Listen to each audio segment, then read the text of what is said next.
እነዚህ 5 ምልክቶች ካሉባችሁ የባይፖላር ተጠቂ ናችሁ ማለት ነው። ፓርት 2 አንደኛ የተዛባ የእንቅልፍ ስነ ስርዓት ነው ያላችሁ፣ ወይ በጣም ትተኛላችሁ ወይ እንቅልፍ ያስቸግራችኋል።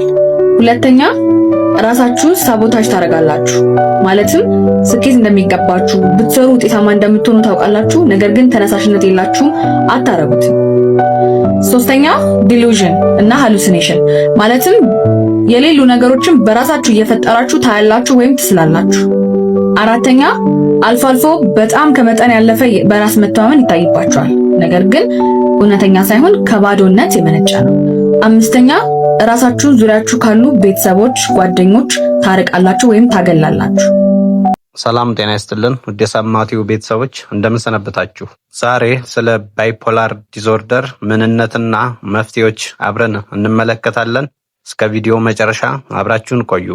ህይወት የራሷ የሆኑ ውጣ ውረዶች አሏት። ነገር ግን እነዚህ ውጣ ውረዶች ከቁጥጥር ውጭ ሲሆኑና የዕለት ተዕለት ህይወታችንን ሲያስተጓጉሉ ምን ይሆናል? ዛሬ ስለ ባይፖላር ዲስኦርደር ወይም ቀደም ሲል ማኒክ ዲፕሬሽን ተብሎ ስለሚታወቀው የአእምሮ ጤና ሁኔታ ሰፋ ያለ ግንዛቤ እንወስዳለን። ባይፖላር ዲስኦርደር ምንድን ነው? ምልክቶቹስ ምንድን ናቸው? እና ከዚህ ሁኔታ ጋር የሚኖሩ ሰዎች ምን አይነት እርዳታ ማግኘት ይችላሉ? ከእኛ ጋር ይቆዩና ይህን ውስብስብ ሁኔታ አብረን እንመርምር። ባይፖላር ዲስኦርደር ምንድን ነው? ባይፖላር ዲስኦርደር በከፍተኛ የስሜት መለዋወጥ የሚታወቅ የአእምሮ ጤና ችግር ነው። እነዚህ መለዋወጦች በሁለት ዋና ዋና ጫፎች ይገለጻሉ። አንደኛው ከፍ ያለ ስሜት ማኒያ ወይም ሃይፖማኒያ፣ ከፍተኛ ጉልበት፣ ደስታ ወይም ብስጭት የሚሰማበት ጊዜ ማለት ነው። ሁለተኛው ዝቅተኛ ስሜት ወይም ድብርት፣ ከፍተኛ ሐዘን፣ ተስፋ መቁረጥና በእንቅስቃሴዎች ላይ ፍላጎት ማጣት የሚሰማበት ጊዜ ማለት ነው። እነዚህ የስሜት ክፍሎች ከወትሮ የተለዩና ለብዙ ቀናት ወይም ሳምንታት ሊቆዩ ይችላሉ። በክፍሎቹ መካከል ግለሰቡ መደበኛ ስሜት ሊኖረው ይችላል። ታሪካዊ ስያሜው ቀደም ባሉት ጊዜያት ማኒክ ዲፕሬሽን እየተባለ ይጠራ ነበር። የባይፖላር ዲስኦርደር አይነቶች ምን ምን ናቸው? ባይፖላር 1፣ ባይፖላር 2 እና ሳይክሎታይሚያን ይባላሉ። ባይፖላር 1 ዲስኦርደር ይህ ቢያንስ ለአንድ ሳምንት የሚቆይ አንድ ወይም ከዚያ በላይ የሆነ ከባድ የማኒያ ክፍል መከሰት አለበት። አብዛኛውን ጊዜ የመንፈስ ጭንቀት ክፍሎችም ይከሰታሉ፣ ነገር ግን ለማኒያ ምርመራው ግዴታ አይደሉም። የማኒያ ክፍሉ በጣም ከባድ ከሆነ ሆስፒታል መተኛት ሊያስፈልግ ይችላል። ባይፖላር 2 ዲስኦርደር ቢያንስ አንድ የከፋ የመንፈስ ጭንቀት ክፍልና ቢያንስ አንድ ሃይፖማኒያ ከማኒያ ያነሰ ከባድ የሆነ የከፍተኛ ስሜት ማለት ነው ክፍል መከሰት አለበት። ሃይፖማኒያ እንደ ማኒያ ሁሉንም የዕለት ከዕለት እንቅስቃሴ አያስተጓጉልም።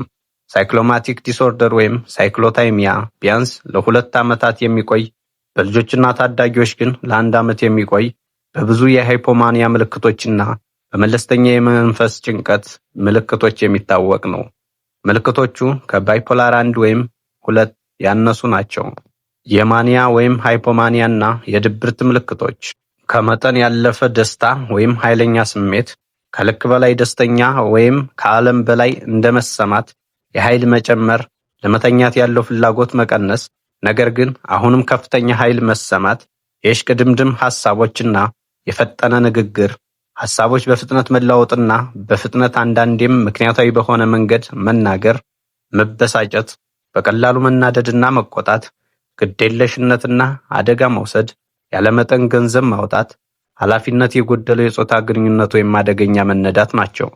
የተጋነነ የራስ ግምት፣ ራስን በጣም ጎበዝ፣ ኃይለኛ ወይም አስፈላጊ አድርጎ ማሰብ፣ እንዲሁም የድብርት ምልክቶች ጥልቅ ሐዘን ወይም ተስፋ መቁረጥ፣ ያለማቋረጥ የሐዘን ባዶነት ወይም ተስፋ ቢስነት ስሜት፣ የፍላጎት ማጣት፣ ቀደም ሲል ደስታ ይሰጡ በነበሩ እንቅስቃሴዎች ላይ ፍላጎት ማጣት ናቸው።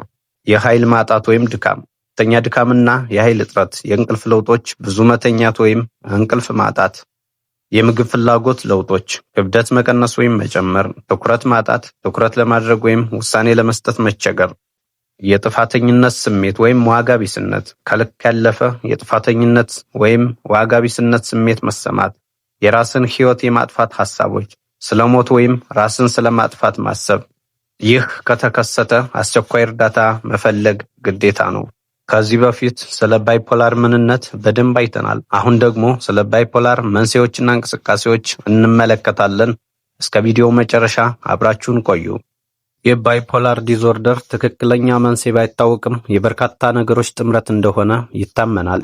አንደኛው የዘር ውርስ። በቤተሰብ ውስጥ የባይፖላር ዲስኦርደር ያለበት ሰው ካለ የመጋለጥ ዕድሉ ከፍተኛ ነው።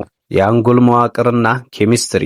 በአንጎል ውስጥ ያሉ የነርቭ አስተላላፊዎች ሚዛን መዛባት ለምሳሌ ዶፓሚንና ሴሮቶኒን ሚና ይጫወታሉ። ሁለተኛው የአካባቢ ሁኔታዎች፣ ውጥረት፣ ከባድ የህይወት ክስተቶች ለምሳሌ የቅርብ ሰው ሲሞት የሥራ ማጣት ክፍሎችን ሊያስነሱ ይችላሉ።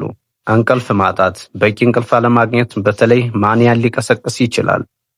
አልኮልና እጽ መጠቀም። እነዚህ ንጥረ ነገሮች ፋት ሐሳቦች ካሉ በአገሮ ያለውን የአስቸኳይ ጊዜ ስልክ ቁጥር ወይም በአቅራቢያው ያለ ሆስፒታልን ያነጋግሩ። የአእምሮ ጤና ልክ እንደ አካላዊ ጤና አስፈላጊ ነው። መረጃን በማካፈልና ንግግሩን በመክፈት በእኛ ማህበረሰቦች ውስጥ ያለውን መገለል መቀነስና እርዳታ ለሚፈልጉ ሰዎች ድጋፍ መስጠት እንችላለን። ይህን ቪዲዮ ስላያችሁ አመሰግናለሁ። ስለ ባይፖላር ዲስኦርደር ተጨማሪ ጥያቄዎች ካሉት ከታች ባለው የአስተያየት መስጫ ቦታ ላይ ይጻፉልን። ጠቃሚ ሆኖ ካገኙት ላይክ ያድርጉና ለሌሎችም እንዲደርስ ሼር ያድርጉት። ተጨማሪ የአእምሮ ጤና ይዘቶችን ለማግኘት ሰብስክራይብ ያድርጉ። ጤናማ ይሁኑ።